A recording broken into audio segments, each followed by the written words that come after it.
01 menang, tidak. 03 menang, tidak. 02 menang, tidak. Peserta kalah semua. Yang menang golput. Yang kedua, pemindah alamatan atau yang tidak berdomisili itu ada 117.000. Kemudian yang tidak dikenal ada 173.000. Andai kata, kembali ke poin pertama, andai kata yang dilakukan pencocokan data sesuai dengan mekanisme yang sudah diatur, yang ada stiker-stikernya di rumah itu benar, maka ini data nggak akan pernah ditemukan lagi, karena sudah banyak yang pindah tapi masih terregistrasi. Ini alasan mereka. Oke, dan yang lebih parah lagi adalah ini data golput Jakarta tinggi, dibuatlah premis, dibuatlah narasi, enggak di Jakarta doang kok, di seluruh Indonesia. Kami cuma bilang tok tok tok, halo KPU DKI, kami tidak berbicara tentang wilayah lain. Wilayah lain banyak alasan. Satu, wilayahnya mungkin pegunungan, mungkin kepulauan, jauh dari yang namanya transportasi yang mudah, jauh dari mungkin ya fasilitas yang tidak memadai untuk melakukan distribusi. Halo KPU DKI Jakarta, ini Jakarta, mantan ibu kota, daerah khusus Jakarta. Apa iya narasi yang mau dibangun dengan alasan-alasan bahwa kita sudah mendistribusikan, akan tetapi golongan tinggi ini 3.489.614 manusia yang sudah didistribusikan suratnya tapi tidak melakukan pencoblosan, tidak ikut serta. Kalau data ini dianggap lucu-lucu, coba, ini saya coba gambarkan aja. Pasangan sekalipun angka menang ya, angka perolehan suara ini di 2 juta, tetap saja golput yang menang di angka 3 juta.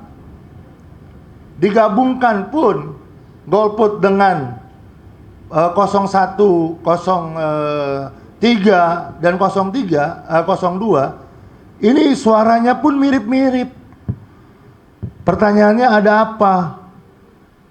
Apakah mau disalahkan masyarakat? Hari ini KPU menyalahkan masyarakat. Apa narasi yang dibangun? Karena masyarakat sudah jengah. Masyarakat yang mana Pak yang jengah Pak?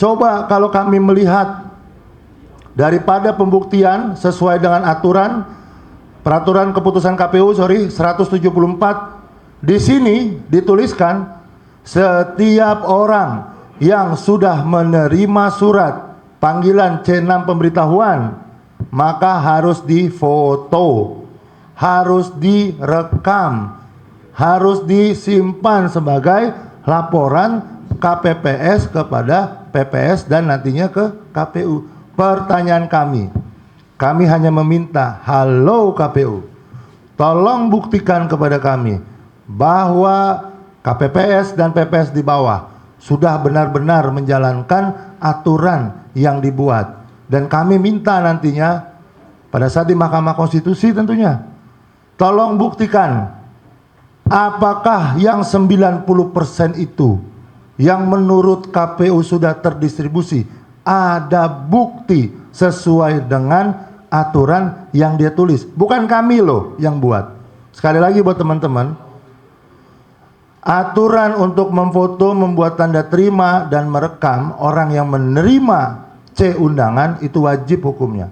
Maka kami meminta dibuktikan nanti yang katanya 7 juta lebih orang yang sudah menerima ada. Kita buktikan mana foto 7 juta dari orang yang menerima. Itu yang akan kita tuntut nantinya. Jadi kami di sini tidak main-main. Tidak main-main menunjukkan kepada masyarakat bahwa seolah-olah kami takut kalah. Tidak. 01 menang, tidak. 03 menang, tidak. 02 menang, tidak. Peserta kalah semua. Yang menang golput. Fakta, bukan kata saya. KPU juga mengakui itu. Dan naif ketika KPU Jakarta Timur mengatakan memang pendistribusian bermasalah, KPU DKI mengatakan semuanya sudah terdistribusi. Antar anak di bawahnya sama bapaknya aja ribut. Itu baru KPU. Belum lagi Bawaslu. Bawaslu apa yang terjadi? Banyak hal. Yang begini saja seharusnya administratif. Pertanyaan kami adalah apakah tidak ada peran Bawaslu di sini? Wajib Bawaslu mempertanyakan ini sebenarnya. Tapi apakah mereka lakukan? Tidak. Tidak. Sekali lagi tidak. Andai kata Bawaslu sebagai pengawas pemilu menjalankan tupoksinya dengan baik dan benar. Dengan baik dan benar, maka persentase ikut sertanya masyarakat ini akan lebih tinggi daripada hari ini. Dan ini yang terjadi, kenapa kita kemudian walk out. Dan itu sudah kita sampaikan jauh hari sebelum adanya perhitungan dan rekapitulasi suara. Poin selanjutnya. Di sini ini kami tadi foto. Oke. Ada 1 juta perolehan daripada pasangan kami 400.000 sekian dan 2 juta sekian.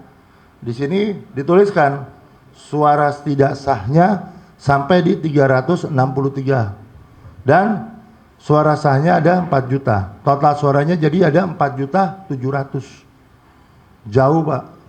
Apakah kami tidak boleh mempertanyakan?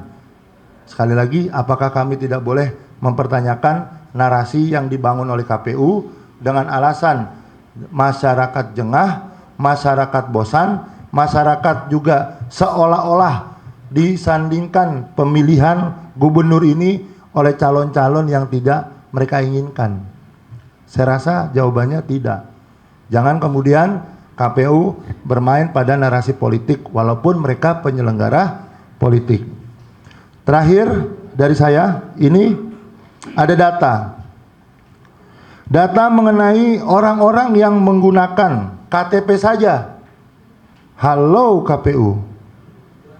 Ketika satu lembaga menyatakan bahwa orang yang tidak mendapatkan undangan, yang katanya sudah 90% tersampaikan itu, kemudian kami cek berapa sih yang menggunakan KTP, yang benar-benar menggunakan KTP dia hadir.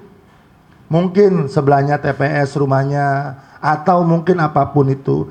Di sini tercatat data yang kami dapatkan, pengguna DPTB itu 8.939. Kemudian penggunaan non DPTB atau non DPT itu ada 9.614. Artinya apa? Kurang lebih 17.000 aja. 17.000 orang yang menggunakan KTP tidak menggunakan undangan. Sekali lagi, cuma 17.000. Halo KPU, narasi apa lagi yang mau dipakai? Perlu kami buktikan apa lagi tentang data yang sesungguhnya? Kalian sibuk tentang apa? Kalau memang dilaksanakan sesuai dengan kaidah-kaidah yang sudah dibuat, maupun itu peraturan KPU, maupun itu kemudian keputusan KPU, dan juga Bawaslu tentang Perbawaslu yang seharusnya sudah dilakukan tindakan tidak lebih dari 1 minggu terhadap satu laporan, sampai detik ini kami tidak menerima hasil laporan. Dan ironis sekali, Kebayoran Lama. Kebayoran Lama. Kita buka di sini. Ada satu kasus, bukan kami yang menemukan, internal pengawas TPS. Setelah ditelusuri, kemudian dibuatkan satu keputusan atau rekomendasi dari Panwaslu Kecamatan. Panwaslu Kecamatan merekomendasikan melakukan PSU di 4 lokasi. Kalau nggak salah tolong dikoreksi ya, 4 atau 3 itu. 4 lokasi TPS. Diajukan surat tersebut oleh PPK Kecamatan Kebayoran Lama ditolak. Dengan alasan narasi yang dibangun, informasi yang kami dapat, informasi yang kami terima, baik itu dari teman-teman maupun dari media, bahwa penolakan itu berkaitan dengan seolah-olah surat itu keluar atas inisiatif sendiri, bukan inisiatif kelembagaan. Aneh. Lalu apa yang terjadi? Yang terjadi adalah orang yang mengeluarkan rekomendasi itu seolah-olah hari ini dipersalahkan. Padahal itu anggota mereka sendiri, bukan kami. Yang menemukan mereka, yang memproses mereka, yang merekomendasikan mereka. Mereka juga yang bermain sinetron. Sinetron. Kenapa kami katakan sinetron? Muak kami dengan keadaan seperti ini, di mana demokrasi dikebiri, di mana hak-hak rakyat tidak dipenuhi, kecuali negara ini tidak punya uang. Uang sudah diberikan kepada KPU, kepada Bawaslu, bertugaslah dengan baik dan benar. Apa yang terjadi? Tidak ada yang namanya keseriusan dan profesionalisme. Maka jangan salahkan kami sebagai pasangan calon peserta melaporkan ke DKPP. Laporan DKPP itu adalah jalan terakhir kami. Sebelumnya kami persuasif bertanya. Betul, Bang Muslim? Kita bertanya ke KPU, bertanya ke Bawaslu. Apa yang terjadi? Bahkan sebagian nomor handphone teman-teman kami diblokir. Ini yang saya katakan. Hah? Gitu loh. Oleh karena itu, sekali lagi, kami akan tetap pada koridor dalam 3 hari waktu. 3 hari yang akan kami jalani ke depan untuk persiapan bagaimana kami mampu membuat laporan atau pendaftaran registrasi terhadap kasus ini kepada Mahkamah Konstitusi. Oleh karena itu, sekali lagi mohon maaf, ini bukan melakukan upaya pencegahan orang menang, tidak. Kami menjadikan ini jalur konstitusi dan jalur demokrasi agar kedepannya di 2029 nanti tidak ada tuh yang namanya penyelenggara maupun pengawas tidak menghargai yang namanya hasil dan kualitas dari suatu demokrasi. Untuk mengenai hal-hal pendaftaran Mahkamah Konstitusi, kami dengan teman-teman sudah menyiapkan tim gabungan, baik itu dari partai, baik itu dari paslon, maupun dari profesional yang memang peduli terhadap demokrasi kali ini. Banyak sudah ahli-ahli yang sudah kita ajakin konsultasi dan berkaitan dengan permasalahan ini semua. Mudah-mudahan rumah terakhir yang kami percaya adalah rumah hukum yang terbesar, Mahkamah Konstitusi, di mana disitulah kami akan mencurahkan seluruh permasalahan ini dan mudah-mudahan diproses dan diputuskan sesuai dengan kaidah-kaidah yang berlaku. Untuk itu saya serahkan penjelasannya kepada sahabat saya, Bang Muslim. Terima kasih. Assalamualaikum warahmatullahi wabarakatuh. Terima kasih rekan-rekan media, Bapak Ibu, teman-teman. Hari ini kita tahu memang penetapan hasil perolehan suara Pilkada Jakarta sudah ditetapkan nomor 210 ya, 2024. Tentu penetapan ini merupakan objek sengketa yang tentunya akan kami ajukan ke MK.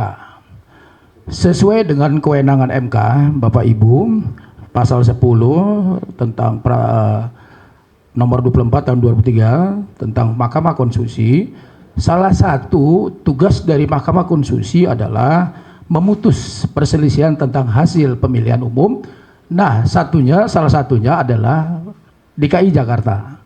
Nah, DKI Jakarta ini tentu nanti akan kita ajukan dalam waktu sesuai dengan peraturan Mahkamah PMK nomor 3/2024 tentang beracara. Itu ada 3 hari kerja. 3 hari kerja kalau jam 16 diputus, berarti kalau hari Senin berarti paling lambat hari Rabu. jam 16.00 itu memang kita akan siapkan. Nah, terkait pelanggarannya apa, tentu tadi Pak Ramdan sudah menyampaikan panjang lebar 1 jam. Narasi terkait dengan panjang tadi yang disampaikan kecurangan dan segala macam, itu adalah bahan yang nantinya akan kami sampaikan di MK dan akan kami ramu, dan sampai saat ini tim hukum sedang melakukan proses itu. Mudah-mudahan jika tidak ada arang melintang sesuai dengan jadwal yang telah disampaikan oleh MK sesuai dengan peraturan, kita akan memutuskan untuk bisa mengajukan ke MK sesuai dengan batas waktu yang ditentukan. Saya kira itu singkat dari kami dari tim hukum. Mudah-mudahan kami mohon doa dari teman-teman semuanya agar berlancar dengan baik. Terima kasih banyak. Mungkin ada pertanyaan? Cukupkan 3 pertanyaan aja ya. Ayo silakan.